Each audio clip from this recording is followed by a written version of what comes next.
again and welcome back for another video. In today's episode, samahan nyo akong i-unbox itong iPhone 15 Pro in Blue Titanium. And may ipakita ko sa inyo side by side with the Natural Titanium.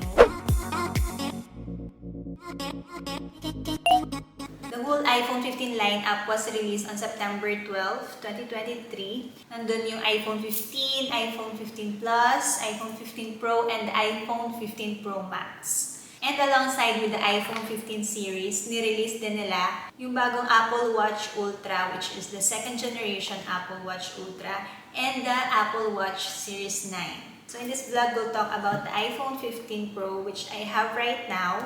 Pre-order ako noong September 15 and pinick up namin siya September 22. Without further ado, let's unbox this iPhone 15 Pro.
I'm turning cold, got me spinning around like vertigo. How could I feel so certain, yet so ambivalent? When it's time with you, it's so innocent. Blue sky on the back of a Pegasus, got a winkle going nuts with the light. Supernovas blow up, gotta get it. So guys, this is the iPhone 15 Pro in Blue Titanium. Look at that color. Sobrang ganda ng pagka-titanium niya.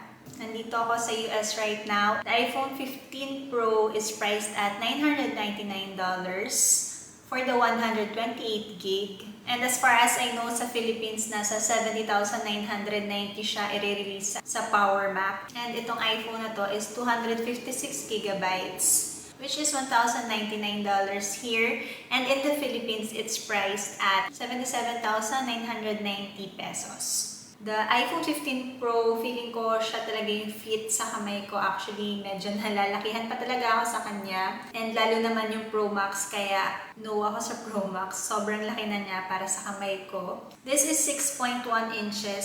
It now has the A17 Pro chip, which is great for gaming and has the best graphic performance. So talagang smooth na smooth yung paglalaro nyo dito.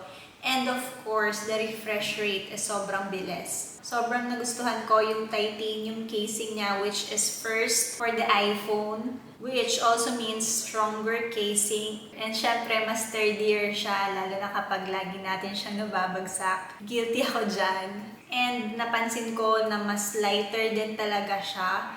It uses aerospace grade titanium, katulad ng ginamit dun sa Mission to Mars.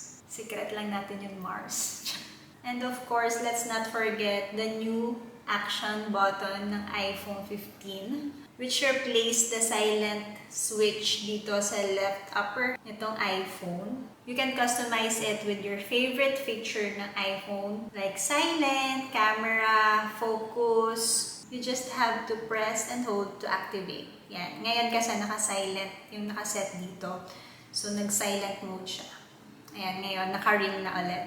For the camera naman, which has 48 megapixels. Syempre, super high resolution yan for taking photos and videos, for creating contents like TikToks and Reels. And ngayon, hindi mo na siya kailangang ilagay sa portrait mode. Madedetect na niya kung yung subject mo is a person, a cat, or a dog. It will automatically switch to portrait mode.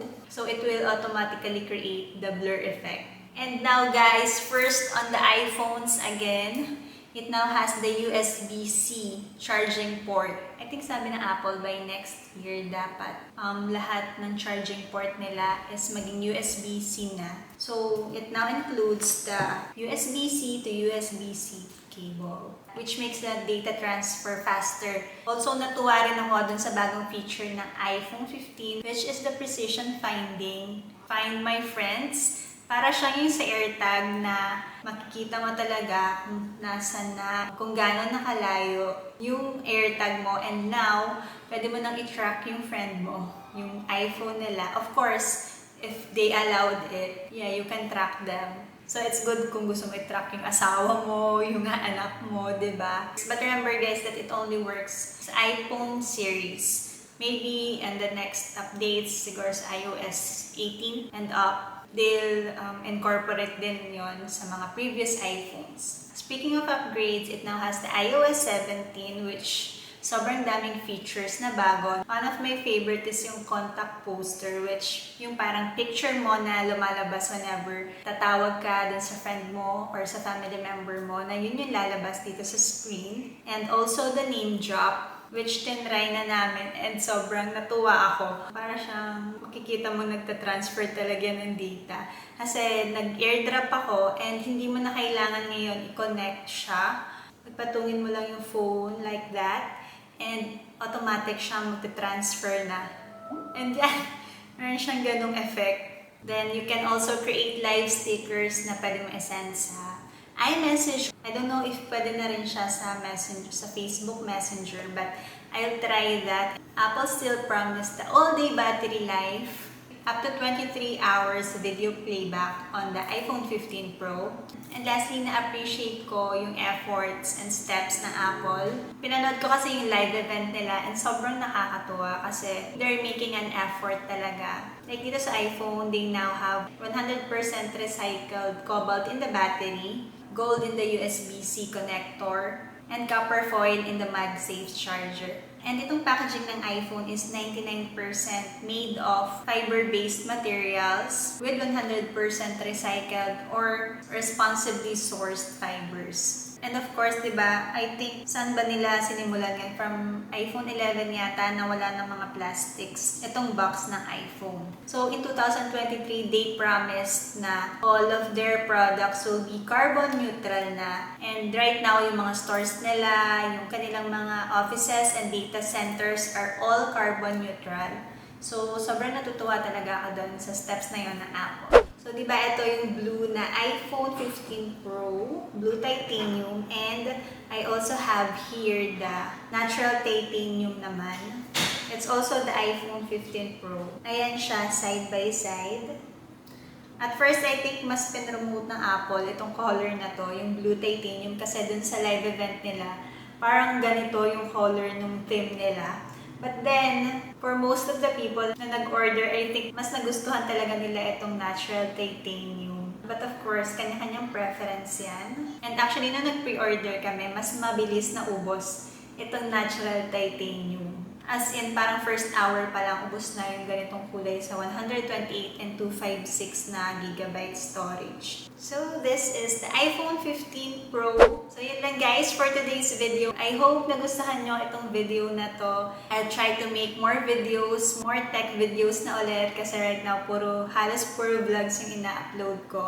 Yeah, so that's it. Kung nagustuhan nyo itong video na to, make sure to follow me on all my social media accounts. I'm Dayan Salazar on Facebook and it's Dayan Salazar on TikTok and Instagram. And also, please do give this video a thumbs up, share and subscribe to my channel for more videos and updates. Thank you guys for watching and see you on my next videos. Bye!